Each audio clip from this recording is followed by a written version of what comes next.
काठमाडौँको कोलाहलबाट टाढा पहाडको काखमा अवस्थित एउटा पुरानो मौलिक घर। झ्यालका बुट्टाहरूमा समयको धौलो जमेको थियो भने आँगनका ढुङ्गाहरूले धेरै पुस्ताको पाइलालाई स्पर्श गरिसकेका थिए। यही घरकी कान्छी बुहारी सन्ध्या, जो सहरको आधुनिक वातावरणमा हुर्किएकी थिइन्, विवाहपछि पहिलो पटक आफ्नो मूल घरको पुरानो पुस्ता बस्ने ठाउँ आएकी थिइन्। सन्ध्या स्वभावले अलि जिज्ञासु र रचनात्मक थिइन्। उनलाई पुराना चीजवस्तुमा एउटा छुट्टै आकर्षण महसुस हुन्थ्यो। दशैंको चटारो सुरु हुन लागेको थियो, त्यसैले घरको माथिल्लो तला, जसलाई स्थानीय भाषामा अटेरी भनिन्थ्यो, सफाई गर्ने जिम्मा सन्ध्याले लिइन्। त्यहाँ वर्षौंदेखि नचलाइएका सामानहरू असरल्ल थिए। कोठाको एउटा कुनामा माकुराको जालोले ढाकिएको र बाहिरबाट हेर्दा कुरूप देखिने एउटा ठूलो काठको बाकस थियो। बाकसमा पित्तलको एउटा ठूलो ताल्चा झुन्डिएको थियो, जसमा खिया लागेर खोल्नै गाह्रो हुने अवस्था थियो। सन्ध्याले मेहनतका साथ त्यो ताल्चा खोलिन्। बाकसको ढकनी खोल्दा एउटा विशिष्ट प्रकारको सुगन्ध हावामा फैलियो। पुरानो काठ, कपुर र सुक्खा फूलहरूको सम्मिश्रण। भित्र हेर्दा त्यहाँ केही पुराना भाँडाकुँडाहरू र एउटा मलमलको सेतो कपडाले बेरिएको बिटो थियो। सन्ध्याले उत्सुकताका साथ त्यो कपडा खोलिन्। भित्र एउटा गहिरो रातो रङको बुट्टेदार गुन्यू र गाढा हरियो मखमली चोली थियो। त्यो गुन्यू चोली आजभोलिका रेडिमेड कपडा जस्ता थिएनन्। त्यसको धागोमा हातको जादुमयी बुट्टा भरिएको थियो। चोलीको किनारामा सुनौला गोटा लगाइएको थियो, जसको चमक दशकौं बितिसक्दा पनि अलिकति मधुरो मात्र भएको थियो। सन्ध्याले त्यसलाई हातमा लिइन्। कपडाको स्पर्श यति नरम थियो कि उनलाई लाग्यो मानौ उनले कुनै भौतिक वस्तु होइन, एउटा इतिहासलाई छोइरहेकी छिन्। उनले त्यो गुन्यूलाई आफ्नो शरीरमा राखेर ऐना अगाडि हेरिन्। उनको आधुनिक रूपमा त्यो पुरानो पहिरनले एउटा अनौठो ओज थपेको जस्तो देखियो। यो कसको होला? उनले मनमनै सोचिन्। यो साधारण कपडा मात्र थिएन, यो त कसैको जवानी, कसैको सपना र कसैको अस्तित्वको प्रतीक जस्तो देखिन्थ्यो। उनले याद गरिन् कि उनले आफ्नी सासुआमालाई कहिल्यै यस्तो पहिरनमा देखिनन्। सासुआमा त सधैँ साधारण सुतीको साडीमा मात्र देखिनुहुन्थ्यो। सन्ध्याको मनमा हजारौं प्रश्नहरू उब्जिए। यो यति राम्रो लुगा किन यहाँ अँध्यारोमा थन्क्याइयो? के यो कुनै विशेष उत्सवको लागि थियो, वा यो कुनै बिर्सिएको कथाको हिस्सा हो? उनले त्यो गुन्यू चोलीलाई सावधानीपूर्वक पट्याइन् र आफ्नो छातीमा टाँसेर तल ओर्लिन्। उनलाई थाहा थियो, यो बाकस खोल्नु भनेको केवल एउटा भण्डार कोठा सफा गर्नु मात्र थिएन, बरु यो घरको एउटा गहिरो र भावनात्मक रहस्यको ढोका खोल्नु थियो।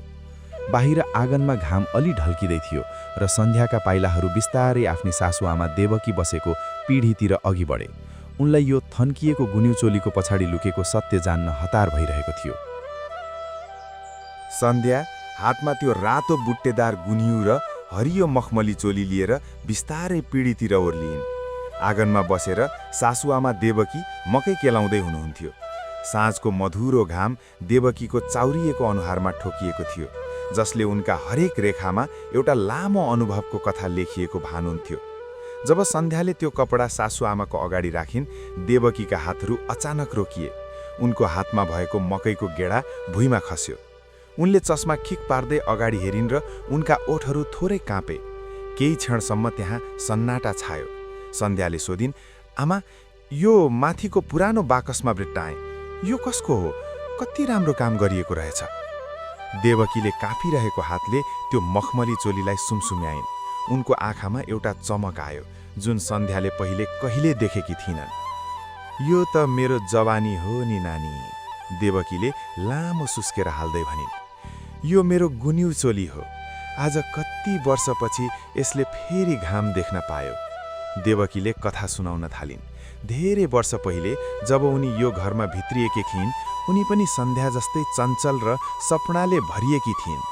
त्यो गुन्यू चोली उनका बुबाले सहरबाट विशेष कलाकार बोलाएर बनाउन लगाउनु भएको थियो। विवाहको भोलिपल्ट जब उनले यो पहिरिएर गाउँको धारामा पानी लिन गएकी थिइन्, सारा गाउँले उनलाई हेरेको हेरै भएका थिए। त्यति बेला मेरी सासुआमा, तिम्री हजुरआमा सासूले यो मलाई आशीर्वाद स्वरूप दिनुभएको थियो, देवकीले सम्झिन्। उहाँले भन्नुहुन्थ्यो, यो पहिरनले तिम्रो रूप मात्र होइन, यो घरको मान प्रतिष्ठा पनि झल्काउँछ। मैले मेरो जीवनका सबैभन्दा खुसीका दिनहरू यही गुन्यू चोलीमा बिताएँ। पूजाआजा, जात्रा र तिहारमा म यही लगाएर नाच्थेँ। तर कथामा बिस्तारै उदासी छायो। देवकीले सुनाइन् कि समय बित्दै जाँदा घरको जिम्मेवारी बढ्दै गयो। छोराछोरी हुर्किए, खेतीपातीको बोझ थपियो, र बिस्तारै सौन्दर्यभन्दा सुविधा ठुलो हुँदै गयो। साडी लगाउन सजिलो हुन थाल्यो र यो गुन्यू चोली बिस्तारै बाकसको पिँधमा पुग्यो। एउटा समय यस्तो आयो नानी, जब मलाई लाग्यो कि अब यो लगाउने मेरो उमेर ढल्कियो। मान्छेले के भन्लान् भन्ने डरले मैले यसलाई बाकसमा थुनेर राखेँ। हेर्दा हेर्दै 20 वर्ष बितेछ। देवकीको आवाज अलि धोद्रो भयो। सन्ध्याले देखिन् सासुआमाको आँखाको कुनामा आँसुको एउटा थोपा टल्किरहेको थियो। त्यो कपडा केवल एउटा टालेको लुगा मात्र थिएन, त्यो त देवकीले गुमाएको आफ्नो स्वतन्त्रता र रहरहरूको सङ्गालो थियो। देवकीले सन्ध्याको हात समात्दै भनिन्, यसलाई फेरि बाकसमा राखिदेऊ न नानी, अब यो मेरो लागि एउटा धमिलो याद मात्र हो। तर सन्ध्याको मनमा भने अर्कै योजना चल्न थालिसकेको थियो। उनलाई यो विरासत फेरि अँध्यारोमा थन्किन दिनु थिएन। सासुआमा देवकीले त्यो गुन्यो चोलीलाई फेरि बाकसको अँध्यारोमा फिर्ता पठाउन खोज्नुभयो, तर सन्ध्याको मनले त्यो कुरा स्वीकार्न सकेन। सन्ध्यालाई लाग्यो कि यति सुन्दर कला र इतिहासलाई कपुरको गन्ध र माकुराको जालोबीच कुहाउनु भनेको आफ्नै संस्कृतिलाई बिर्सिनु जस्तै हो। आमा, यसलाई फेरि बाकसमा नथन्क्याउ न, सन्ध्याले अनुनय गरिन्। यसलाई त अब आउने गाउँको ठूलो पूजामा लगाउनुपर्छ। तपाईले नलगाए पनि म लगाउँछु। देवकीको अनुहारमा एक्कासी गम्भीरता छायो। उनले मकैको थाल छेउमा पन्छाउँदै भनिन्, नानी, तिमी सहरमा हुर्किएकी हौ, तिमीलाई यहाँको चलन थाहा छैन। यो बुढो शरीरमा अब यस्तो चम्किलो लुगा सुहाउँदैन। अनि तिम्रो कुरा गर्ने हो भने अहिलेका छोरी बुहारीले यस्तो गहुँगो गुन्यू लगाएर कसरी हिँड्छन्? सबैले खिसी गर्छन्। बुहारीले सासूको पालाको लुगा लगाएर स्वाङ पारी भन्छन्। सन्ध्याले सम्झाउन खोजिन्, आमा, मान्छेले के भन्छन् भन्ने सोचेर हामीले आफ्ना खुसी र हाम्रा पुर्खाको चिनोलाई किन मार्ने? यो त फेसन होइन, यो त हाम्रो परिचय हो। हेर्नुस् त, यसको बुट्टा कति जीवन्त छ। तर देवकी आफ्नो अडानमा दृढ थिइन्। उनलाई डर थियो कि सन्ध्याले यो लगाएर हिँड्दा गाउँका पाका मान्छेहरूले कुलको मर्यादा राखेन वा पुरानो थोत्रो लुगा लगाएर इज्जत फाल्यो भन्ने छन्। देवकीका लागि त्यो गुन्यो चोली केवल एउटा लुगा थिएन, त्यो त एउटा मर्यादाको पर्खाल थियो, जसलाई नाग्न उनले कहिल्यै साहस गरेकी थिइनन्। हुँदैन नानी, जिद्दी नगर, देवकीले अलि कडा स्वरमा भनिन्। सहरमा जे लगाए पनि हुन्छ, तर यहाँ मर्यादा चाहिन्छ। यो लुगाको समय सकियो, अब यसलाई बाकसकै जिम्मा लगाइदेऊ। त्यो रात सन्ध्यालाई निद्रा लागेन। उनले सिरानीमा पल्टिएर सोचिन्, किन हाम्रा आमाहरू आफ्ना रहरलाई समाज र मर्यादाको नाममा बलि चढाउँछन्? के पुरानो हुनु भनेको काम नलाग्ने हुनु हो? उनलाई सासुआमाको डर र समाजको सङ्कुचित सोचप्रति अलि रिस पनि उठ्यो। तर अर्कोतिर सासुआमाको त्यो रसाएका आँखाहरूले उनलाई पिरोलिरह्यो। भोलिपल्ट बिहानैदेखि घरमा एउटा चिसो मौनता छायो। सासु र बुहारी बीचको यो संवाद केवल लुगाको बारेमा मात्र थिएन, यो त दुई पुस्ताको सोच र बाँच्ने शैली बीचको एउटा ठूलो खाडल थियो। सन्ध्याले हार मान्ने सोच त गरिन्, तर जब उनले फेरि त्यो गुन्यो चोलीलाई सुमसुम्याइन्, उनलाई लाग्यो कि यसलाई नयाँ जीवन दिनु उनको कर्तव्य हो। उनले मनमनै एउटा सङ्कल्प गरिन्, म यो लुगालाई यसरी परिवर्तन गर्छु कि आमाले पनि नाइ भन्न सक्नुहुने छैन र गाउँलेहरूले पनि आँखा झिम्काउन बिर्सिनेछन्। तर यो काम त्यति सजिलो थिएन, किनभने सासुआमाको कडा नजरबाट बचेर त्यो ऐतिहासिक पहिरानमा कैँची चलाउनु एउटा ठूलो जोखिम थियो। सासुआमाको असहमति र समाजको डरले सन्ध्यालाई केही समय त अल्मल्यायो, तर उनको सृजनशील मन शान्त बस्न सकेन। उनले बुझिन् कि केवल पुरानोलाई जस्ताको तस्तै थोपर्दा त्यसले नयाँ पुस्तालाई आकर्षण गर्दैन र पुरानो पुस्तालाई आउटडेटेड महसुस गराउँछ। उनले सोचिन्, किन यसलाई अलिकति परिमार्जन नगर्ने? दशैंको टीका आउन 2 दिन मात्र बाँकी थियो। सासुआमा देवकी घरको काम र पूजाको तयारीमा व्यस्त हुनुहुन्थ्यो। यही मौका छोपेर सन्ध्याले त्यो रातो बुट्टेदार गुन्यू र हरियो मखमली चोली आफ्नो कोठामा लगिन्। उनले सहरबाट आउँदा आफूसँगै ल्याएको सानो सिलाइ मेसिन र केही आधुनिक डिजाइनर सामानहरू निकालिन्। सबैभन्दा पहिले उनले त्यो भारी गुन्यूलाई अलिकति हल्का बनाइन्। धेरै घेरा भएको पुरानो शैलीलाई उनले अहिलेको लेहेङ्गा स्टाइलमा ढालिन्, तर त्यसको मौलिक बुट्टा र बाउन्ड्रीलाई कत्ति पनि चलाएनन्। चोलीको पुरानो तुनाहरूलाई हटाएर उनले पछाडि आकर्षक ब्याकलेस तर सभ्य डिजाइन दिइन् र त्यसमा साना सुनौला झुम्काहरू टाँसिन्। उनले पुराना गोटा र किनाराहरूलाई साबुन र हल्का रसायनले सफा गरिन्, जसले गर्दा दशकौंदेखिको धुलो हटेर त्यो फेरि नयाँ जस्तै चम्कन थाल्यो। सन्ध्याले रातभरि जागराम बसेर सुई धागोसँग खेलिन्। उनलाई डर पनि थियो, कतै आमाले यो देखेर रिसाउनु हुने त होइन, कतै यो ऐतिहासिक कपडाको अपमान त भएन। तर जब उनले बिहानको उज्यालोमा त्यो तयार भएको पहिरनलाई हेरिन्, उनको अनुहारमा एउटा आत्मविश्वासी मुस्कान छायो। त्यो अब केवल एउटा थन्किएको गुन्यू चोली मात्र थिएन, त्यो त एउटा मास्टरपिस बनिसकेको थियो, जसमा हजुरआमाको आशीर्वाद, सासूको जवानी र बुहारीको आधुनिक कला मिसिएको थियो। टीकाको दिन आयो। गाउँका मानिसहरू टीका थाप्न र आशीर्वाद लिन जम्मा हुन थाले। सासूआमा देवकी आफ्नो पुरानो तर सफा साडीमा सजिएर पिँढीमा बस्नुभएको थियो। उनले सन्ध्यालाई खोजिन्, तर सन्ध्या कतै देखिएकी थिएनन्। एक्कासी कोठाको ढोका खुल्यो। सन्ध्या बिस्तारै बाहिर निस्किन्।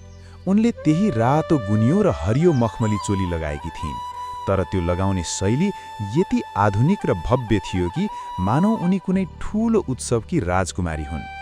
उनले कपालमा एउटा ताजा फूल सिउरेकी थिइन् र घाँटीमा आफ्नै सासूआमाको पुरानो तिलहरी लगाएकी थिइन्। आँगनमा रहेका सबैका आँखा सन्ध्यामाथि नै रोकिए। कसैले मुखमा हात राखे त कसैले काने खुसी गर्न थाले। तर ती काने खुसी खिसीका थिएनन्, बरु अचम्म र प्रशंसाका थिए। गाउँका वृद्धहरूले भन्न थाले, हेर्नुहोस् त, ठ्याक्कै देवकीको जवानी फर्किए जस्तो देखियो, कति सुहाएको यो लुगा। देवकी त झन् चकित हुनुभयो।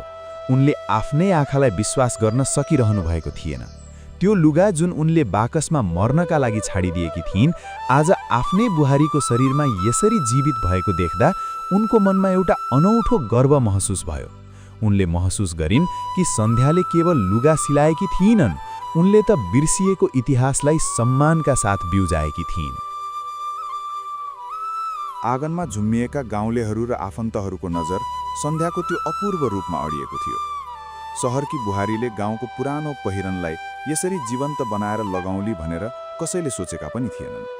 तर सबैभन्दा ठूलो कौतूहल सासूआमा देवकीको प्रतिक्रियामा थियो।